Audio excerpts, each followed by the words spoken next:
గోపి, అరే మీరా?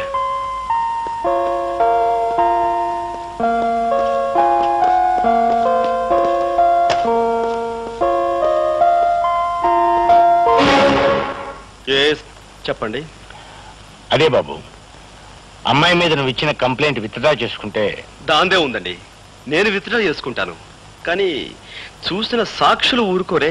వాళ్లను కూడా ఎలాగో ఒప్పించి. నిజమే, కానీ రాకరాకొచ్చి ఒక్క కేసుని మా లాయర్ వదులుకోడే. లాయర్ ఏముందిరే గోపి, అతనికి కావాల్సిన డబ్బు ఇచ్చేద్దాం. ఇవ్వచ్చు అనుకోండి, కానీ పత్రికా విలేకరులు కూడా చూశారు కదా. నువ్వు ఒప్పుకుంటే నేను ఒప్పుకోను కదా. గోపి,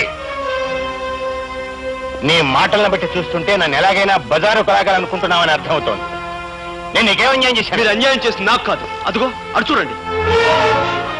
ప్రపంచంలో ప్రతి ప్రాణిని ప్రేమగా మమతగా చూసుకునే ఆ కరుణామూర్తికి నువ్వు అన్యాయం చేశావు. 20 సంవత్సరాల క్రితం చట్టానికి ప్రతినిధిగా ఒక పల్లెటూళ్ళలో నువ్వు పనిచేస్తున్నప్పుడు దీనంగా నీ ముందుకి స్త్రీ వచ్చింది. మోదుబర్ల దౌర్జన్యం నీతో చెప్పుకుని న్యాయం చెయ్యమని, తనని కాపాడమని కన్నీళ్లు పెట్టుకుంది.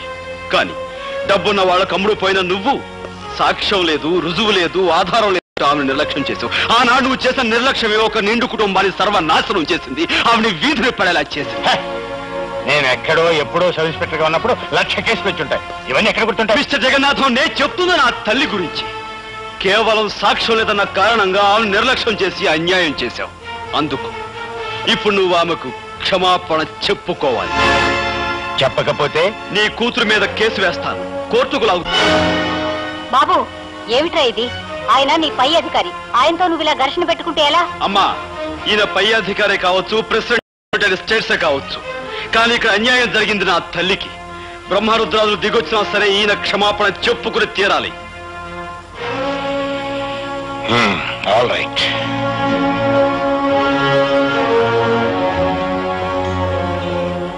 మీకు మీ కుటుంబానికి జరిగిన అన్యాయానికి నన్ను క్షమించమ్మా.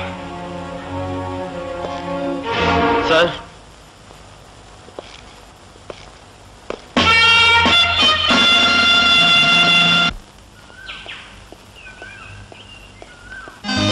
ఏంటిది బల్లిలాగా? బల్లిలా కాదు పిల్లోడా, ఈ దేశం ఎలాగో నా మీద రేపిస్టని ముద్ర వేసింది. ఇక నాకు ఈ జన్మలో పెళ్లి కాదు. కనీసం నిన్నొక్కసారన్నా రేప్ చేస్తే ఆ తృప్తైనా మిగులుతుంది. ఏంటి, నువ్వు నన్ను రేప్?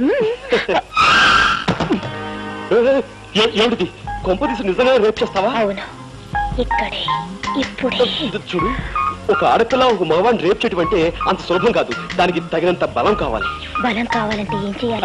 అది ఊరపిచ్చుకున్న లేహ్యాన్ని బాగా తినాలి. ఊరపిచ్చుకోలేహ్యమా?